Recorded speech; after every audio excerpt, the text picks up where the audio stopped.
Hello and welcome to your monthly edition of Matchday Live from the 246. I'm your host, Damien Best. Well, a poor start to the CONCACAF Nations League and a drop in FIFA rankings for Barbados. The hot topics on this edition of Matchday Live. Of course, we've got a good cast for you on hand. We've got Anmar Goodrich-Boyce, who is the BFA Communications Officer. And of course, we have the ever-reliable Trevor Thorne, former UK and Barbados striker, now administrator, commentator, and analyst. Good evening to you, gentlemen. Of course, a month full of activity. We had plenty national duty for both the senior men's team and the women's side. Let's start with the good news. Anmar Goodrich-Boyce, well, you would have seen the performance of the ladies over the weekend. Friday night, they came up against St. Vincent and the Grenadines, hammered them 5-0. What a performance. Rihanna Cyrus and company, you must be pleased. Yeah, definitely a tremendous performance from the Lady Tridents and their coach, Mario Hart. 5-0, you mentioned the scoreline, Barbados defeating St. Vincent and the Grenadines. I'd say, Damien, it's a performance that many Barbadian football fans would have expected. You look at the likes of St. Vincent and the Grenadines matching up against Barbados, you would expect Barbados to win this game and win it convincingly, and they did just that. Credit to Rihanna Cyrus for scoring a hat-trick. She became the first female footballer in the history of Barbados to score a hat-trick in a competitive football match. So that's something very big in terms of her achievement and for the team. She joins, the likes of Llewellyn Riley and Trevor Thorne, who's here on the panel with us, becoming only the third Barbadian footballer to score a hat-trick in competitive football. So congrats to Rihanna Cyrus. Shanice Stevenson, as we can see on the screen, she opened the scoring for Barbados. And then also credit to Shiana Burnett-Griffith, a substitute, replacing Acacia Small and coming on and getting the scoreline. I'm sure, Mario Hart would be pleased, and the number of Barbadian fans who flocked to the Woody Turf definitely got the money's worth in watching Barbados trash St. Vincent and the Grenadines. We're going to let Trevor Thorne ease in here. Trevor, tomorrow night they face Dominican Republic in that second match of Group C in League B. Let's go by the numbers. Well, we saw 16 shots on goal for Barbados, 0 for the Young Vinci team. I suspect Dominican Republic will pose a different threat. Yes, good evening to you, Damien, and good evening to the rest of the panel as well. And of course, all of Barbados and all those across the world as well. It won't be that same kind of task I'm suspecting here, Damien, because it'll be a tougher nut to crack. And 5-0 is a respectable score against a team like St. Vincent and the Grenadines, senior women. But surprise, surprise, I thought it should have been more goals, simply because it's only the winner of the group that will go through to the next round. And therefore, goal difference is going to come into play. Barbados' first half was excellent, but their second half was a bit dismal. Only scoring one goal in 45 minutes, not good enough for me. What I thought should have happened was, if the English base, Shiana Burnett-Griffith, is going to come into play, she needs to come into play long before 74 minutes or thereabouts. That's when she was subbed in. I thought she should have got a longer run in the beginning of the second half. Perhaps Barbados should have moved to a 4-4-2, giving Rihanna Cyrus a chance to move slightly right and let Burnett-Griffith come to the left. That gives you a 4-4-2 with two top strikers in form, and perhaps you would have been on 7 or 8 goals when the game finished. So not criticizing the team for winning 5-0, but 8 was more likely to be the mark, because you could see Barbados were head and shoulders above St. Vincent. And in the end, if the goal difference tells, then we could be found wanting after the next couple of games. Yeah, that's the very key there. And we know that Coach Mario Hart made 5 substitutions in the match, giving players a chance to probably get some game time ahead of much tougher opponents, which we know, Dominican Republic or Bermuda. But Anmar, tactically, do you feel as if Coach Hart got things pretty okay in terms of going forward and what he wants to see from the players? Well, most definitely, Damien. Obviously, we know that football is a results-oriented field. So, I think before the kickoff, the game plan would have been to get 3 points. And, they did just that.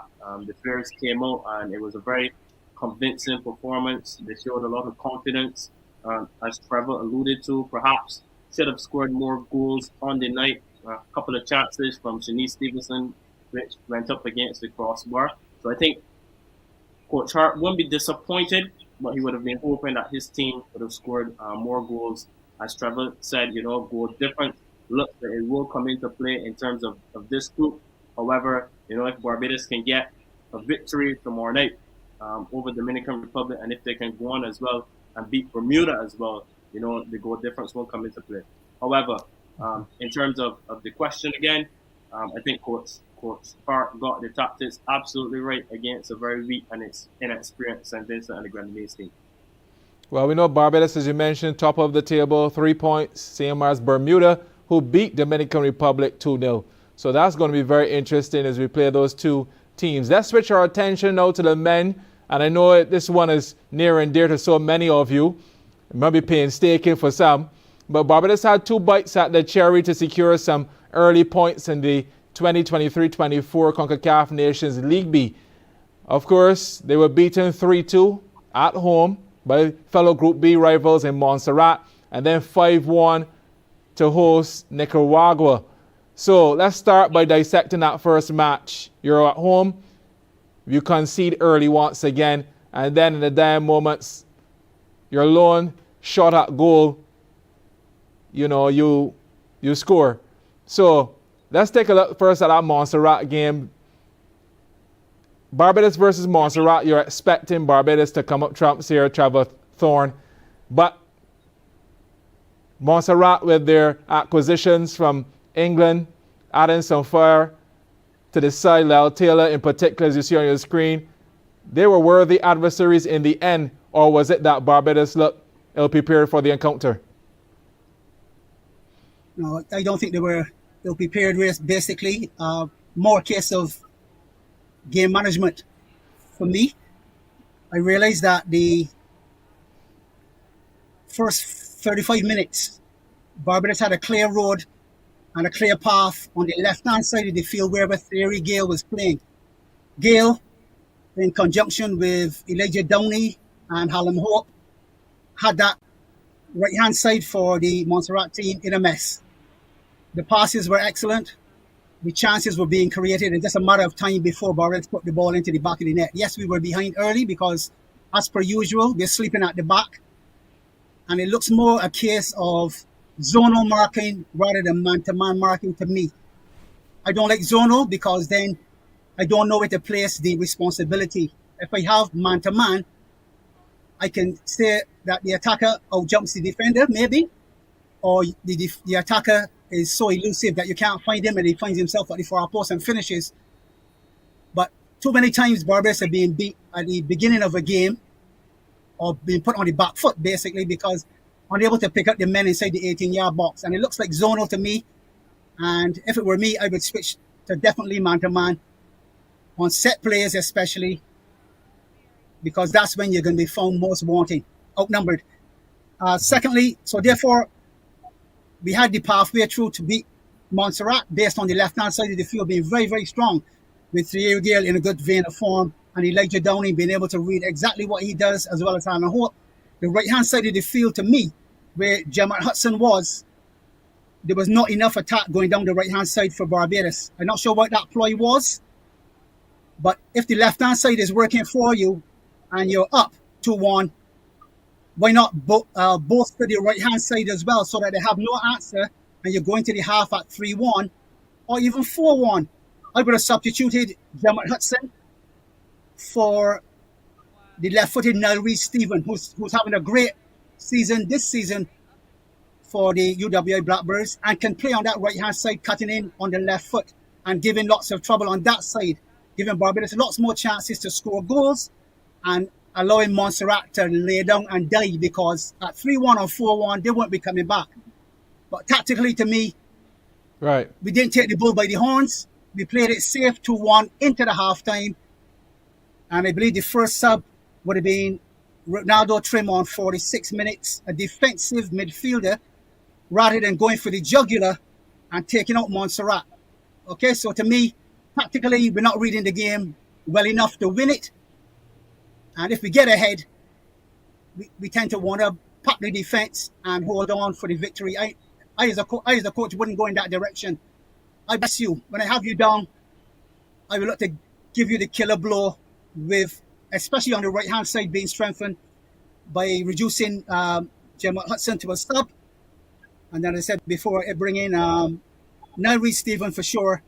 And I'm almost sure of it that if any of the two of those run out of steam, now Joe Butcher can take the place and Barbados can come out winners. Yeah, some interesting tactics, I think, going forward.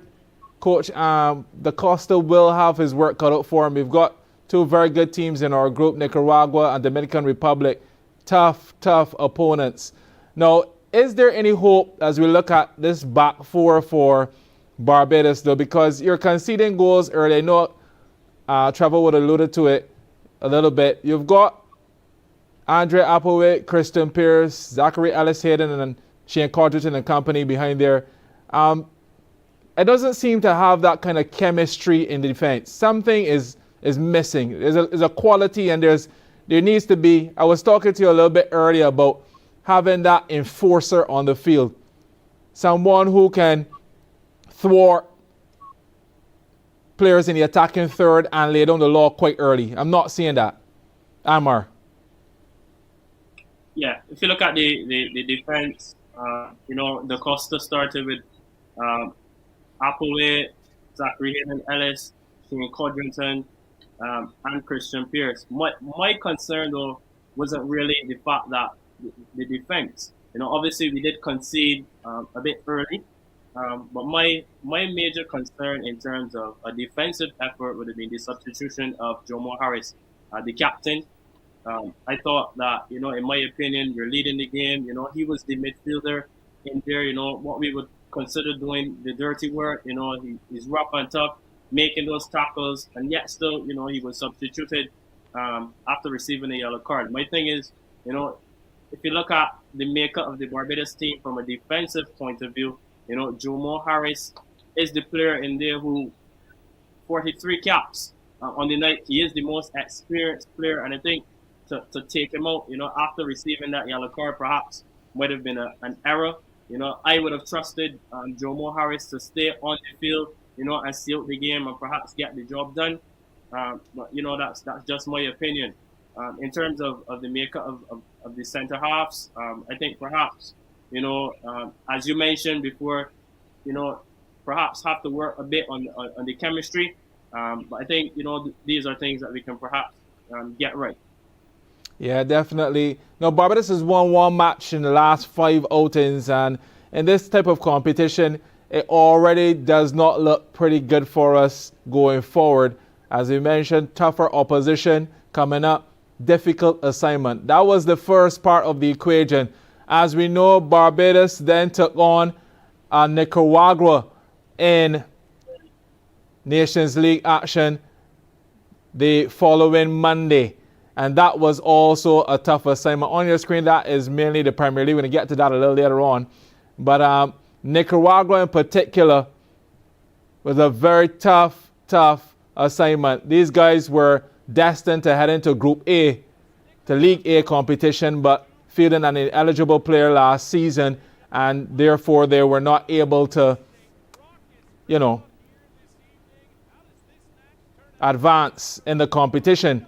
So we're taking a look at the Nicaragua game, playing in front of over about 10,000 fans. It's pretty impressive. Amar, you were there. How much does the atmosphere lead into this one? Yeah, well, from a home team point of view, the atmosphere was electrifying, Damien. Quite intimidating, if you ask me. Even from the time the Barbados team would have entered the stadium, the fans were all in a row.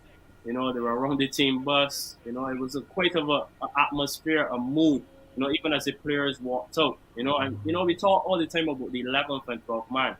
Nicaragua definitely had that. And, it was always going to be a tough game for Team Barbados, obviously going up against the favorites in the group. As you mentioned, about 18,000, I think, was the crowd attendance in the stand. And, that did so well for the home team. The Barbados, conceded within the 10 minutes of the game. And I think then the floodgates opened. Perhaps one of the only positives for Team Barbados, the goal coming in the 89th minute from Thierry Gill. And then the substitutions that the coach should have made, bringing on Reed Stephen, Nadre Butcher, and Elijah Downey. Perhaps, if he went with those players from the start, perhaps it could have been a different game. Yeah, well, Trevor, the pace Nicaragua played with was tremendous. They maintained most of the possession. Barbados only had 38% in this one. And then, obviously, they shot towards the end to score. But definitely, in terms of pace and speed, we were outmatched. Yeah, he made it 64% possession to the 36 that we were very close to there just now. Respect must be due, though, to Nicaragua, much higher rated team than Barbados. Professionals playing in and out, all starting 11 as well as substitute. So hats off to them. Yes, that's exactly what it was. But doesn't mean you go in there and shut up shop. Barbados has weapons as well, and once they're deployed in the correct manner, then I suspect we could have probably got another goal, perhaps. Not saying we come out winners, but I think, as you said, the starting 11 reflected a very defensive posture, and when we broke out into attack, we really didn't have the creativity on both sides to balance it out and give them trouble, whether it be left side or right side. And I tend to agree that perhaps Elijah Downey, with the game he played against Montserrat, very comfortable, confident on the ball, playing for Wharton, playing for Paradise, playing for Barbados. It's the same Elijah Downey you get. He's going to dribble the ball. He's going to get free kicks. We have Thierry Gill, who can hit them from 18 and 20 yards. We've seen it. And therefore, our ploy should have been to try to get the ball into those attacking areas, allow for the physicality of the Nicaraguan team to come into play. We will get the fouls. Thierry Gill will take a free kick or two, and maybe we'll get a couple of early goals as well. So, shutting up shop and probably going to your shell too early. Score remains 5-1. Other than that, it could easily come up with perhaps a 5-3 result, a little more respectable. And of course, a few more scouts looking at perhaps the likes of Downey and Reed Stephen, if he was introduced a little bit earlier as well, or maybe even a start for Reed Stephen at this stage of the game. Again, we went with Curtis Jemmett Hudson, no attack down the right hand side. What are we doing? The left back has a field day. He sits back and he relaxes because nothing comes at him for 90 minutes. Mm-hmm. Can't be good tactics for me. You get Reed Stephen in there, he will dribble, he will get fouled, we will get free kicks. Free kicks leads to set plays lead to chance on goal. Tactics to me is where we're falling, as well as the physicality of the game too. We must be able to hold our own each of those 45 minutes. We have to break the game down into 2 45s. Or, for instance, another way of doing it is 15-minute periods of play, of which you work your tactics within the 15 minutes. Then you move to your second 15 minutes. And maybe then we have a better control over the game. Well, Trevor, So the big question will be, though, Trevor, will Da Costa last longer than he has right now? Because, honestly speaking, we have had issues with this in the past. And the first thing people go to is the backroom staff. You ask players, you say, what do you need? What is required? You get that. Work your magic. Do we still believe in this backroom staff?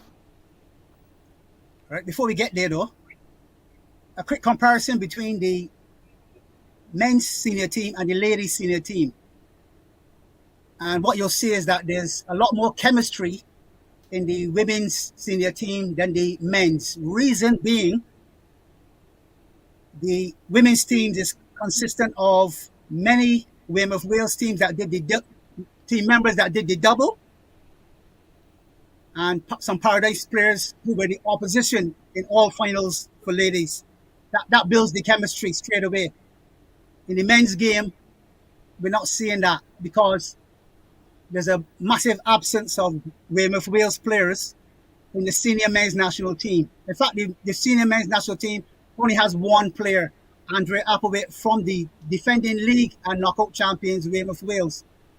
So if there is a stumbling block, if between communication between Wales and the BFA, that needs to be resolved, because there are still one or two players in the Wales that could possibly make this Barbados 11. Right, that's the number one. So comparing that gives Coach Da Costa a few headaches, because picking a nucleus from what is considered to be the best team on the island at this particular time, he can't do, because he only has Andre Applewaite to choose from. Right. So I'm not getting into the politics. I come too far to get into the politics of why there aren't any Weymouth Wales players who have won the league and double on numerous occasions over the last couple of years. But that wall needs to be broken down. It's hurting Barbados' football. Mm-hmm. Interesting. I agree that we need the international players coming out as well and performing. If you travel 4,000 miles away, I believe you should be able to give me a goal by now, Hallam. I think Hallam's last goals were in the matchup against Guyana, perhaps a year and a half ago, or somewhere in that zone. And I believe he's due a goal here now. He did link up very well with Thierry Gale in the Montserrat game to give Thierry Gale the goal. But I think he, as a point man, the number 9, I'm going to put a little pressure on him, and he needs to provide a couple of goals here for Barbados now, because number 9 is a very critical position. And when you wear that 9, the ball has to be hitting the back of the nets at some point in time. And if Barbados needs goals, they need it mostly right about now. Most definitely agree with you. Coaching staff is tough going, because he's been between a rock and a hard place as well. He does have, week in and week out, he sees many teams playing, and he sees a nucleus that has chemistry beating everyone else in the Premier League. But he doesn't seem to be able to choose any of those Wales players other than Andre Applewaite. And I'm not saying it is Wales' fault, and I'm not saying it is the BFA fault, but I'm saying there needs to be some negotiation to break down that wall, and let's get all of them out there vying for a position. He gets the final say, and he gets to say how the team performs if he has a fair chance. But I don't think he's having a very fair chance if he can't pick from the Weymouth Wales, whether it be politics on the Wales side or the BFA side. Interesting. We might never know, Trevor. Those things don't come to like that easy. We're not in the middle of the discussions when they're having them. But let's go to something we know about. But Damien. Sure, go ahead. Maybe you need a go-between. You maybe need a negotiating team to bring them to the table and get the issues out the way.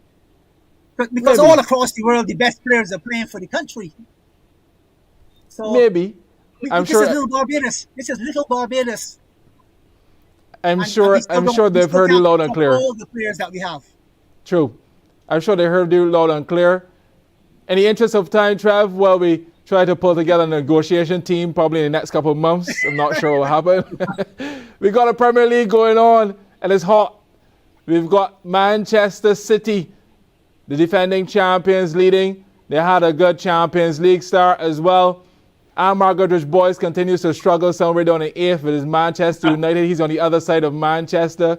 Arsenal look sharp. Liverpool are in 2nd position. Amar, first of all, let's go to the Premier League quickly before we get to our players of the day. Just got about a minute. City look sharp enough to repeat as champions? The noisy neighbours, yeah, they look good. You have to give them credit, Damien. Obviously, after winning the treble, Manchester City would have been the team that all of the teams in the Premier League will be gunning to beat, and so far so good for Pep Guardiola's side. They've shown that they have what it takes to repeat as champions. A perfect record so far to start the Premier League. I had a good Champions League start as well. And, I think Manchester City, they are the team to beat favorites to win the Premier League again. If you look at the other teams around them, though, in terms of the English Premier League, I've been also impressed with the start from Brighton, Newcastle as well, in terms of, playing Champions League, holding, AC Milan to a draw and then defeating Sheffield United 8-0. Definitely impressed with what I'm seeing so far from the Premier League. In terms of Manchester United, it's been mixed fortunes, more on the disappointing side for Eric Ten Hag and his team. Credit to them, though, for getting the 1-0 victory over Burnley, a result that they needed, as Eric Ten Hag remains under pressure from Manchester United. Definitely. So a good look at the table there. Still early days yet. We got a lot of football to play, but we'll wait and see. Time now, though, for our plays of the month. Some super goals.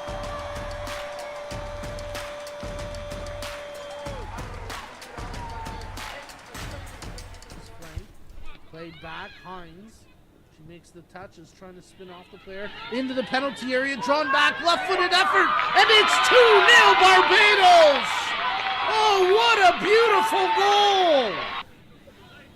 Stevenson, great through ball, Cyrus breaks in, around the keeper, and she puts it home! She came in like a wrecking ball, and she just went to work. Rihanna Cyrus taking it out wide. She does well to shake off that tackle. Crossed in from Johnson. Oh, what a goal! Absolutely beautiful. Cheyana Burnett Griffith finishes it off.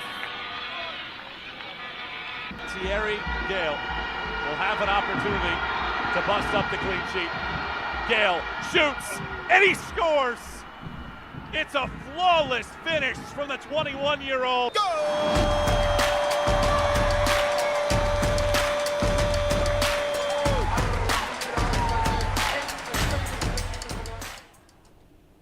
So there you have it, our plays of the month. Congratulations to the senior women's team, continuing to play very well. Wish them all the very best against the Dominican Republic. Hoping for a better result for the Barbados senior men. They take on Dominican Republic home and away next month. And I do hope that we'll be talking about something a little different a bit later on. That has been Matchday Live from the 246, the fastest half hour in television. You heard from Trevor Thorne, you heard from Anne-Margaret Rich-Boyce, my colleague as well here at CBC. Of course, look forward to seeing all of you, perhaps by December or November. We'll wait and see, but next month is a busy month sporting-wise. I've got some duties to attend to, so perhaps I'll see you in November as well as a recap most of what has transpired over the last couple of months. So once again, thanks so much for tuning in to Matchday Live from the 246. Thanks so much to our technical team, and God willing, we'll see you again in the future.